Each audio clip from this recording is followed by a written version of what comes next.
Hello and welcome to my channel, Past the Fog, where I deal with narcissistic and sociopathic abuse. Today I'm going to be talking about why there are not two sides to a story with a narcissist or sociopath. First, let me just establish the fact that in most situations there are two sides to a story, especially if you're dealing with healthy people. And when I say healthy people, I mean people who are willing to sit down and have a conversation. They're willing to hear both sides out. They're willing to give the other party the benefit of the doubt. And they're pretty much reasonable people. That's what I would consider healthy situations. And if you feel like, you're in a situation and maybe there are two sides to a story and you're one of the listeners, well, there usually are two sides to a story, except when you're dealing with a toxic person. And toxic people are paranoid, sadistic, prideful, self-righteous. They have to have their own way. They have to win. That's one of the ways you can tell you're dealing with a toxic person, or you can maybe try to explain to people, is that they have a desire to win. It's a sick desire to win at the cost of your reputation and everything about you that they have already decided that they will destroy, because you are, of course, a challenge and a threat and a troublemaker to them.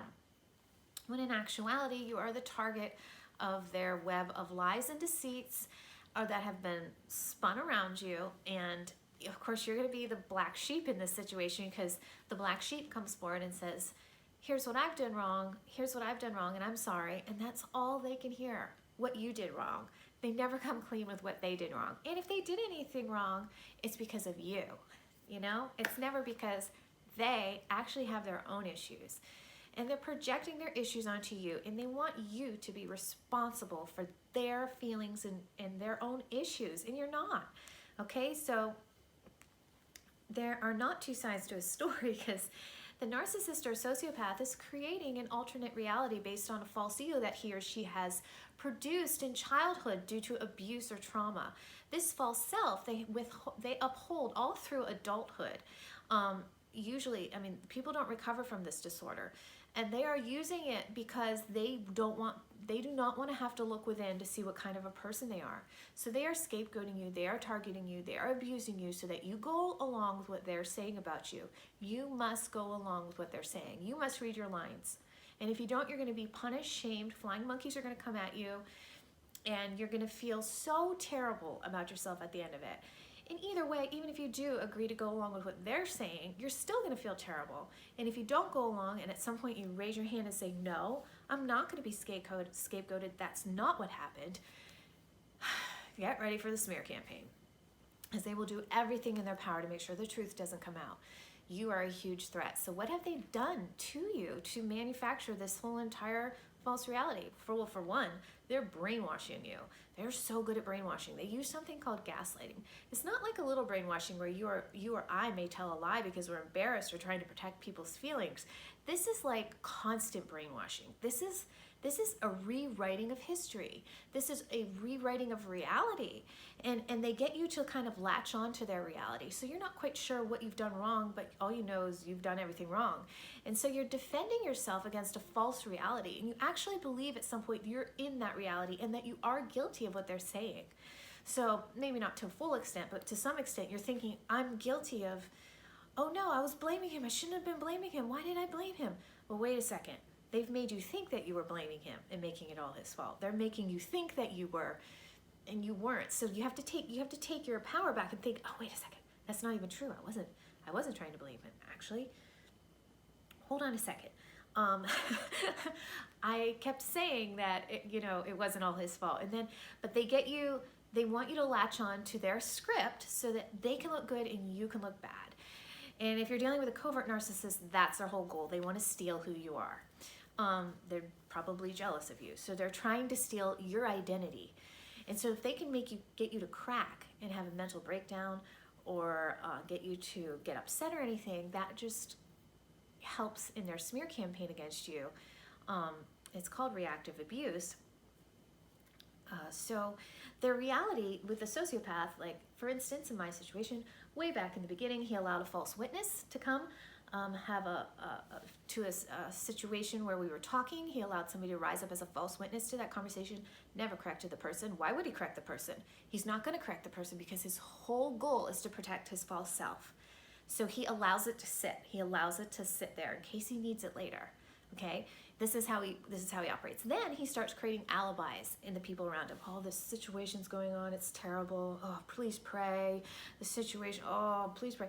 Okay, so it's not him. He's not the problem, right? It's other people. So then, in the situation, don't worry. She'll tell the truth. She's a good person. She's a believer. She'll tell the truth. Don't worry. And then, see, he's setting you up. Okay, then if he can get you to feel sorry for him, so you cover for him, and you do. So this is just this is my situation, but it could this is how they think. Then if you do that, it's not like at some point he's going to repent. He's not going to say, oh, by the way, I was setting her up to sabotage her. He's never going to say that. He's going to let it play out. And that's why we that's why we lose our minds, because we can see what's happening, but we can't articulate it yet. We can see the setup to sabotage. We can see the real reason they're doing things. Why are they leaving the organization? Why are they leaving the church? What is the real reason behind it? Is it really you? Are you really the problem? Or is it them? Is it something that, you know what I'm saying? So but they're always going to make it about you.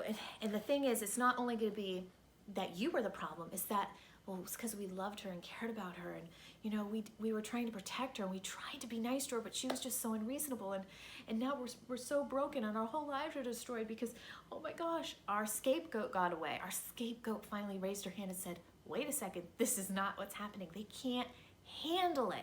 The false self that has evolved maybe in childhood from abuse, or maybe from being spoiled, overly indulged, these entitled girls that walk around and they're offended constantly, that how dare you, okay, all that kind of stuff, it gets into your head. It's like constant dripping, like Chinese water torture, and eventually you just lose your mind because you're trying with everything in your power to please these people. You can't please them. You can't do anything. They are actually setting you up to sabotage you. All your good deeds like in terms of like trying to be nice to them, trying to be sensitive to their feelings, empathetic, trying to obey them, because of course that's the feeling they make you feel, I better obey them. Okay, all that's going to be used against their target, because the target needs to be scapegoated so that they don't have to deal with their issues. They don't have to address their issues. If they have their own issues within whatever dynamics that's going on, whatever social setting you're in, if it's a family group, some of the family groups I've seen are highly toxic and they have multiple people with these kind of disorders, the sociopath, malignant narcissist, covert narcissist. Sometimes they're together in little groups. They kind of feed off of each other. They do all the Chinese whispering behind your back. Nothing is ever brought to you. That's why there's not two sides to a story. They don't ever bring anything to you. They are creating their own magical world for their egos. It's nothing to do with you. It's so they can pat each other on the backs and say, aren't we loving, wonderful, godly people? Oh my gosh, we loved her so much, and she was, and then she did this, and then she lied, and all the lying, we can't take all the lying, and oh my goodness. And so, okay, so this is their whole magical world of thinking, all right, over there, where they're smearing you, and oh, she's so ridiculous, and they've got all their flying monkeys subscribed to that reality, and this is why the smear campaign comes out very smoothly, very effectively. They may have gathered notes or texts on you, texts that are going to be misread, misinterpreted. They're going to be read the way the narcissist or sociopath wants them to be read, how they want them to, what they want that text to mean. That's what it's going to mean. It's not what it really means. But they're not going to come to you and ask because it's working for them. They need to win. They need to win not the little part of the situation. They need to win the entire situation. Your reality over here, the problem is in our reality over here, we start to doubt our reality. The gaslighting is so strong. Is this really my reality? Is this really happening? Maybe it is all my fault. Maybe it is. No, it's not. It's gaslighting. You're being brainwashed to believe that it's your fault. And maybe you did make some mistakes, and maybe you did, do some things that were foolish, and now you're raising your hand and saying, I made mistakes and I'm foolish. And they're like, yes, you are. And it's not only those mistakes, not only those things, but it's all these two that you're not telling everybody. This is all your fault, all of it. All right, so, and it's actually the other way around. You've spoken everything, and they're the one withholding. They're withholding how they operate. They're withholding how they've set you up to sabotage you. They're master manipulators. They're expert manipulators. But they're manipulating your mind too. This is why people don't get it unless they go through it. Because not only are they manipulating the entire situation to make their reality be, this is reality. This is reality, right? And then you're over here and you're like, that's not my reality. Yes, it is your reality. No, it's not. Yes, it is. It's your reality. And we tried to love you. And you were doing all this stuff. This is reality. Okay, and you're sitting over here, but that's not my reality. That's not what I meant. That's not what I was thinking. That's not what my motives were. And eventually, but we begin to self-doubt because of how they operate so confidently and so, and how they gather all this information against us. They twist it, and it's a maddening experience, right? It's maddening because while you're in the fog, just a fog, you can't see, and you start believing some lies about what's going on, okay? But once the fog clears and you're like, oh my goodness, I was just taken for a ride, like this had nothing to do with me. This was their own issues, and I may have played a small role, but what on earth? What was that? What was that? That was, you know, so if you're dealing with an unsafe person, number one way you can tell if you're dealing with an unsafe person is they're not going to take any responsibility for anything. Right? They're going to deny, minimize, spiritualize, right? They're not going to take responsibility for their issues in that situation. And they're going to cover.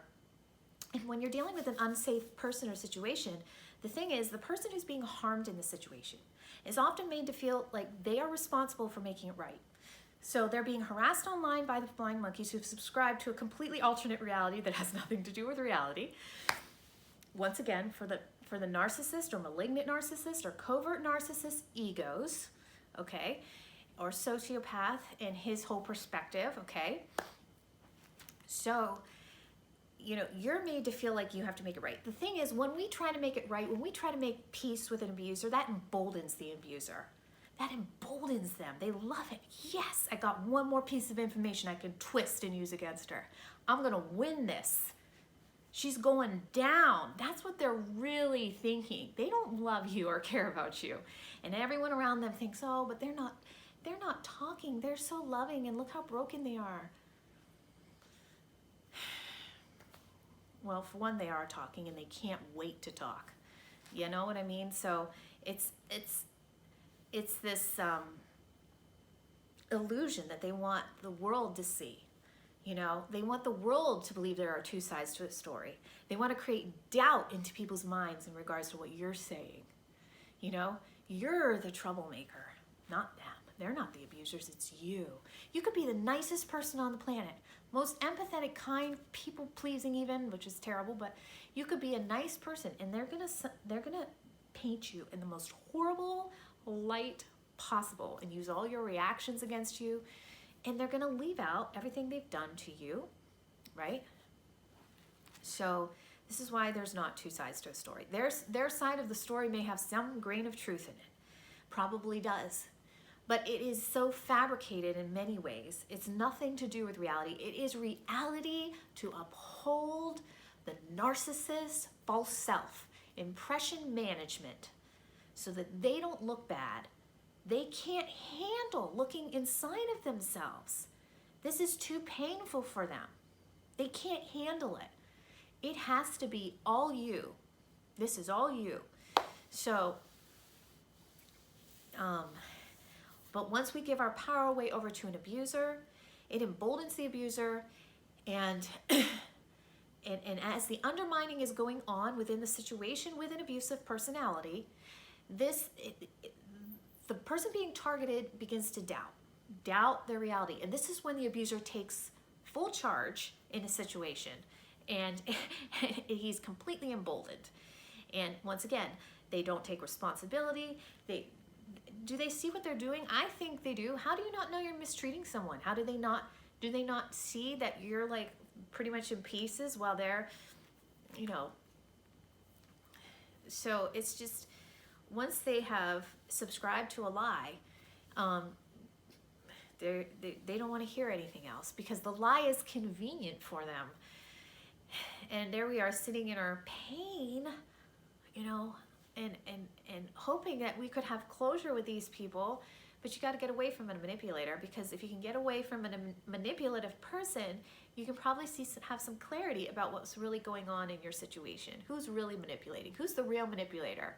Okay, because number one, they're usually going to be smooth, sly tongue, silver tongue, I mean, can talk the talk, you know, all that. That's usually the abuser. Or they're avoidant. Okay, so somebody that will not talk about a situation with you, will not talk, stonewalling. That also is an abusive, manipulative personality. Okay, I'm not talking about no contact that's initiated by victims. I'm talking about stonewalling that is employed by a sociopathic or abusive personality so they can have control over the information the way they want the information coming out, so they can sabotage you and smear you, and so they look like this wonderful prophet, this wonderful, whatever they're pushing out there, guru or whatever. Okay, so anyway, mind control they use. Their flying monkeys are all just bunch of mind control. They don't see it either. They've subscribed to something that's not true. So then, so what was I saying? Okay, so when we're in a situation like this, it's important that we get out. Yeah, there are going to be people that are going to be pulled over to the narcissist side, because they're going to want to give people the benefit of the doubt. So if the narcissist is saying, there's two sides to a story, there's two sides to a story. Okay, right. So they're going to be like, oh, well, there are two sides to a story. Yeah. And you're like, no, there isn't. But how do I explain to you that there are crazy people, like mentally not well people who try to destroy other human beings to make themselves feel like God or a prophet or something. I mean, so that's why there's not two sides to a story. Your reality is your reality. Don't doubt your reality. Your reality is your reality. And if you know something is true, then you know it's true. And if you're a decent person and you're not trying to exaggerate somebody's wrongdoings or exaggerate anything, and you're just like, this is what happened and this is what I saw, that's okay to have your reality be your reality. And you just got to hold firm in your reality, hold firm in your integrity. Don't let them trigger you. Don't react. Remember to respond, don't react, okay? Because the pigs, they love it when we wrestle with them, because we get dirty just like them. And then we look bad just like them, even if we're not like them, you know? So I hope that this video has helped you hopefully clarify why there are not two sides to a story. And sometimes the story that, another side of the story that you may hear that seems like very convincing, and you're pulled in and you're like, whoa, and you're really passionately pulled into it, it can be a completely fabricated idea or storyline of what has actually happened. And the real story is the person, the targeted person who is starting to see through the fog and see how these people operate and how manipulative they really are. Because the only reason why they think that they're victims is because their scapegoat got away. Their scapegoat raised their hand and said, no, that's not what happened. And I see through some of this. They can't stand that. They can't handle it, that we would dare even have a voice. They've taken our voice away. We believe we have no rights anymore. I don't have any rights. I have nothing. I can't say anything. I'm sorry I said something. You're right, I have no rights. Okay? But the minute we stand up and we empower ourselves and we're like, no, that is not true. This was my reality. So, okay, so brainwashing, gaslighting, stonewalling, all these things, projecting, all these things that they're doing to their target is why there aren't two sides to a story. Their side of the story is a lie. It is just that, it's a lie. And unfortunately, it's a lie that's probably going out against you, and I'm sorry for that. And I give you a big, big hug because I know how badly that hurts. All right, so have a blessed day, and thank you for watching Pass the Fog. Bye.